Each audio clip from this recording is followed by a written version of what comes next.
इस कहानी की शुरुआत होती है एक घने जंगल में से गुजर रही एक शांत नदी से, जहां पर हमें जेफ नाम का एक शिकारी दिखाया जाता है जो अपने साथियों के साथ इसी नदी की तरफ आगे बढ़ रहा था। जेफ का ग्रुप सांपों को पकड़कर उन्हें शहर जाकर बेचते थे, लेकिन आज ये लोग जिस जगह सांप पकड़ने के लिए जा रहे थे वो जगह बहुत खतरनाक थी। और तभी बोट का कैप्टन भी जेफ से कहता है कि तुम जिस जगह पर जा रहे हो वो जगह शापित है, क्योंकि वहां पर क्रिम्सन नाम का एक बहुत बड़ा एनाकोंडा रहता है जो हमें जिंदा ही निगल लेगा। लेकिन उसकी यह बात सुनकर जेफ मुस्कुरा देता है, क्योंकि जेफ अपने आप को एक एक्सपर्ट शिकारी मानता है और आज जेफ खास तौर पर उसी क्रिम्सन एनाकोंडा को पकड़ने के लिए इस जंगल में आया है। थोड़ी देर बाद ये उस जगह पर पहुंच जाते हैं जहां पर बोट का कैप्टन जेफ से ज्यादा पैसे मांगने की डिमांड कर देता है, क्योंकि यह जगह बहुत खतरनाक थी और जंगल के बिल्कुल बीचों बीच थी। उसकी इस डिमांड पर अब जेफ अपनी जेब से पैसे निकालकर उसे देने लगता है, पर जानबूझकर वह पैसे नीचे गिरा देता है। अब बोट का कैप्टन खुशी खुशी उन पैसों को उठाकर जब ऊपर जेफ की तरफ देखता है तो तभी जेफ उसकी गर्दन में चाकू घोंपकर उसे मार देता है और बड़ी बेरहमी से उसका गला काटकर उसका सिर नदी में फेंक देता है। यह सब कुछ नदी के किनारे खड़े जेफ के साथी भी देख रहे थे और जेफ को ऐसा करते देख वे दोनों बहुत डर जाते हैं, पर जेफ उनसे कहता है कि तुम्हें डरने की कोई जरूरत नहीं है। जिसके बाद ये तीनों जंगल में आगे बढ़ते हुए एक जगह पर पहुंचते हैं जहां उन्हें सांपों की एक बड़ी मूर्ति दिखती है, जिसे देखकर जेफ को पक्का यकीन हो जाता है कि क्रिम्सन एनाकोंडा उनके आसपास ही है। दूसरी तरफ जेफ के साथियों को एक जगह पर बहुत से सांप मिल जाते हैं तो वे उन्हें पकड़कर अपने थैलों में भरने लगते हैं, पर जेफ को इन छोटे छोटे सांपों में कोई दिलचस्पी नहीं थी, तो वह अब किसी बड़े सांप को ढूंढते हुए आगे चला जाता है। अब उनका एक साथी सांपों से भरे 2 थैलों को बोट तक लेकर आता है, लेकिन तभी उसकी नजर पानी में मौजूद किसी चीज पर पड़ती है जो तेजी से बोट की तरफ आ रही थी। वह डर कर जंगल की तरफ भागने लगता है, मगर तभी पानी में से एक बहुत ही बड़ा एनाकोंडा उसे पीछे से आकर जकड़ लेता है। अब हम इसी आदमी के दूसरे साथी को देखते हैं और वह भी सांपों से भरा एक थैला उठाकर नाव की ही तरफ आ रहा था, लेकिन तभी उसकी नजर उसी एनाकोंडा पर पड़ जाती है, जिसे देखकर उसके पांव वहीं रुक जाते हैं। और उस एनाकोंडा के पेट को देखकर साफ पता चल रहा था कि उसने अभी अभी किसी इंसान को जिंदा निगल लिया है। मगर इससे पहले कि वह कुछ कर पाता, वह एनाकोंडा उसके साथी की लाश को उसके सामने ही उगल देता है, जिसके बाद वह सांप उस आदमी को भी पकड़ लेता है और ऊपर पेड़ से लिपटकर उसे भी खाने लग जाता है। दूर खड़ा जेफ यह सब कुछ देख रहा था, पर उसे एक अच्छे मौके का इंतजार था, पर इससे पहले वह गोली चला पाता जंगल के सभी जानवर शोर मचाने लग जाते हैं, जिसके बाद वह एनाकोंडा अपना शिकार वहीं फेंक कर वहां से चला जाता है। अब यहाँ से सीन कट होता है और हमें एक सर्कस शो दिखाया जाता है जिसका मालिक बहुत परेशान दिख रहा था, क्योंकि अब कोई भी उसके सर्कस को देखने का इंटरेस्ट नहीं रखता था। पर तभी वहां पर जिन बालियंग नाम का एक लड़का आता है जो बहुत सारे पैसे देकर इस सर्कस के मालिक से इस सर्कस में काम कर रहे सभी वर्कर्स को खरीद लेता है। लेकिन सर्कस के सभी लोग उस लड़के के पास इतने सारे पैसे देखकर हैरान हो जाते हैं, क्योंकि पहले जिन बालियंग इसी सर्कस में ही काम करता था और अब किसी को नहीं पता कि उसके पास इतने पैसे कहां से आए। खैर, अब वह सभी वर्कर्स को एक बोट के जरिए थाईलैंड ले जाने वाला था, क्योंकि वह थाईलैंड जाकर के एक नई सर्कस खोलने वाला था। इसीलिए अब सभी वर्कर्स उसकी बात मानकर बोट में बैठ जाते हैं और बोट का कैप्टन बोट को चलाने लग जाता है।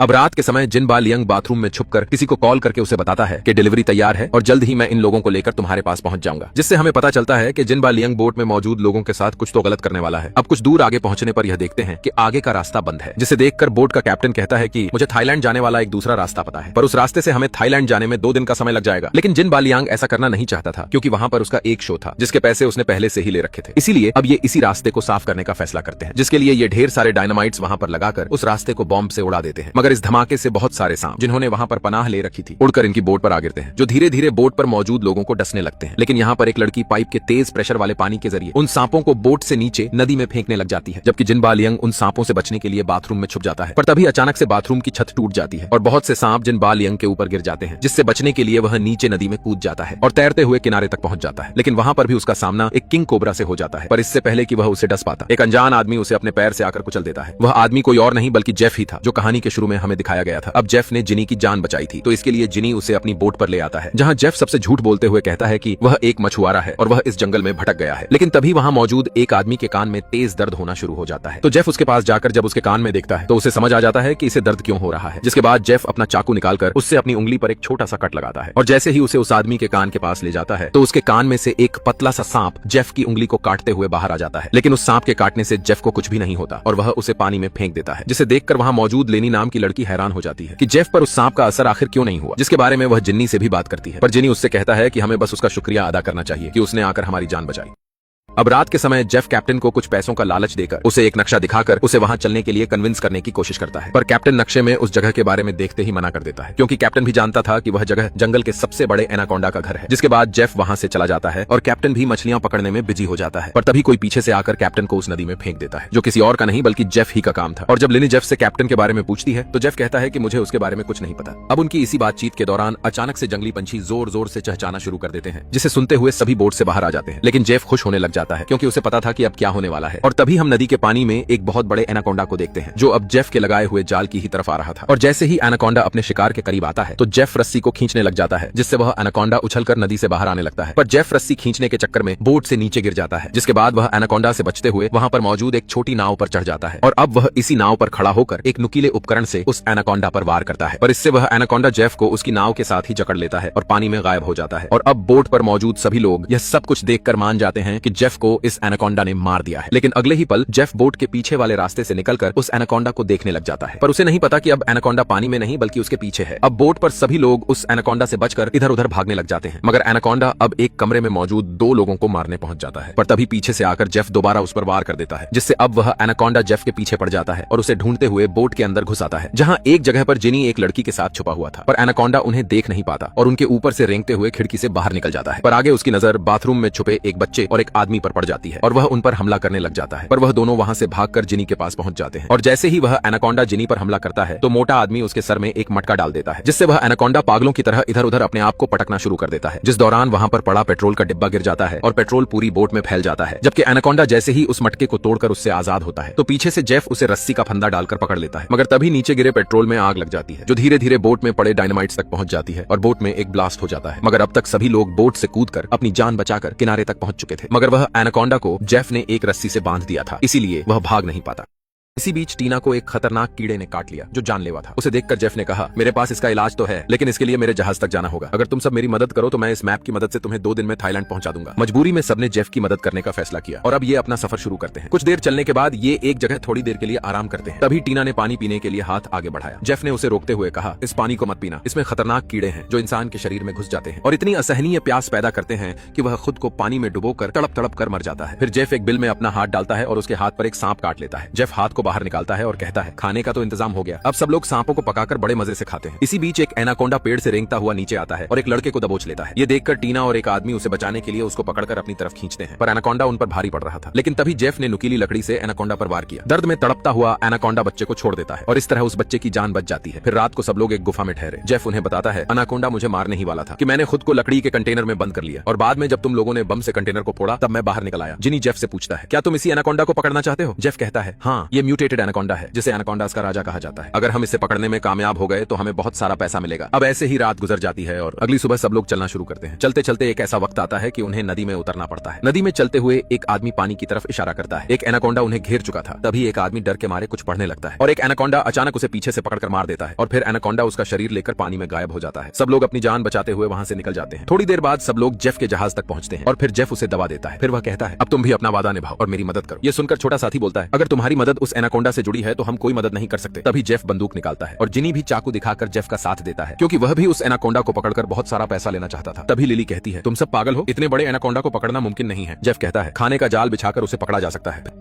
फिर जेफ और जिनी मिलकर 2 साथियों को जाल में बांध देते हैं ताकि एनाकोंडा का शिकार हो सके। तभी वह लड़का जिनी से कहता है, अगर हम मर गए तो तेरे सर्कस में कौन परफॉर्म करेगा? जिनी हंसता हुआ कहता है, मैं कौन सा तुम्हें सर्कस के लिए ले जा रहा था? मैं तो तुम्हें थाईलैंड ले जाकर तुम्हारे अंग बेचने वाला था, लेकिन अब मुझे एनाकोंडा से ज्यादा पैसे मिलेंगे। तभी जेफ टीना के साथ बदतमीजी करने लगता है, लेकिन टीना भी बहुत चालाक है। वह उसे रोकती नहीं बल्कि उसे अपने जाल में फंसाकर बड़ी चालाकी से उसकी बंदूक छीन लेती है, लेकिन बदकिस्मती से उससे गोली चलती ही नहीं। जेफ हंसता हुआ उससे गन छीन लेता है और अब वह उसे मारने ही वाला था कि लिली पीछे से आती है और जेफ पर वार करती है, लेकिन जेफ बच जाता है। फिर उनमें जबरदस्त लड़ाई होती है। फिर लिली उसकी गर्दन दबोचने की कोशिश करती है और इसी छीना झपटी में गोली चल जाती है। दूसरी तरफ जिन्नी रस्सी पकड़े हुए एनाकोंडा को जाल में फंसाने की कोशिश कर रहा था, लेकिन उसे ये नहीं पता था कि मौत उसके सिर पर मंडरा रही है। दरअसल एक दूसरा एनाकोंडा उसके ऊपर था जो एक ही वार में जिन्नी को दबोचकर ऊपर ले जाता है। अब जैसे ही रस्सी छूटती है तो जाल ऊपर उठ जाता है, जिसकी वजह से वे दोनों फिलहाल के लिए एनाकोंडा से बच जाते हैं। इधर जेफ टीना को मारने ही वाला था। तभी लिली एक लकड़ी से जेफ के सिर पर वार करके उसे बेहोश कर देती है और फिर ये दोनों जेफ से बचकर भागते हुए अपने साथियों के पास आते हैं और फिर उन्हें जाल से आजाद करते हैं। इतने में जेफ होश में आ जाता है और अब वह उन्हें मारने के लिए आगे बढ़ता है। तभी ये देखते हैं कि एक बड़ा सा एनाकोंडा जेफ को पीछे से दबोचकर ले जाता है। ये देखकर बाकी सब वहां से भागने लगते हैं, लेकिन रास्ते में टीना गिर जाती है। दरअसल उसे जेफ की बंदूक से गोली लग चुकी थी और अब वह लिली की बाहों में दम तोड़ देती है। अब बाकी बचे हुए लोग बोट के पास आते हैं और उसे स्टार्ट करने की कोशिश करते हैं। उसी बीच एक आदमी की पीठ पर गोली लगती है, लेकिन ये गोली बंदूक वाली नहीं बल्कि बेहोशी वाली थी, इसलिए अब वह आदमी बेहोश होकर गिर जाता है। ये गोली चलाने वाला और कोई नहीं बल्कि जेफ ही था, मतलब वह एनाकोंडा से भी बच गया था। उसने तेज धार वायर की मदद से एनाकोंडा का सिर धड़ से अलग कर दिया था। इसके बाद अब हम देखते हैं कि जेफ एक दफा फिर इन तीनों को बांधकर क्राइम सन एनाकोंडा के चारे के तौर पर पर इस्तेमाल करता है और उनके चारों तरफ एक वायर बांधकर जाल बनाता है। ये वायर बहुत तेज होती है। अब वह जाल की रस्सी पकड़ता है और दूर पेड़ के पीछे जाकर खड़ा हो जाता है। कुछ ही देर में बहुत सारे एनाकोंडा वहां आ जाते हैं। वो सोचते हैं कि अब तो हमारा बचना नामुमकिन है, लेकिन तभी यहाँ के तमाम जानवर शोर मचाते हुए भागने लगते हैं और इधर एनाकोंडस भी किसी को देखकर वहां से चले जाते हैं। लेकिन एक एनाकोंडा नहीं जाता और अब वह इन पर हमला करने ही वाला था। तभी क्राइमसन एनाकोंडा ने उस पर हमला कर दिया और उसे एक ही झटके में मौत दे दी। यही था एनाकोंडास का राजा क्रिम्सन एनाकोंडा, जो बाकी एनाकोंडा से 10 गुना बड़ा था। अब क्राइमसन एनाकोंडा धीरे धीरे इन तीनों को जकड़ लेता है और दूर से जेफ उन्हें देख रहा था। एनाकोंडा अपना मुंह खोलकर उन्हें निगलने ही वाला था। तभी जेफ ने जाल की रस्सी खींच ली, जिससे क्राइमसन एनाकोंडा जाल में फंस जाता है।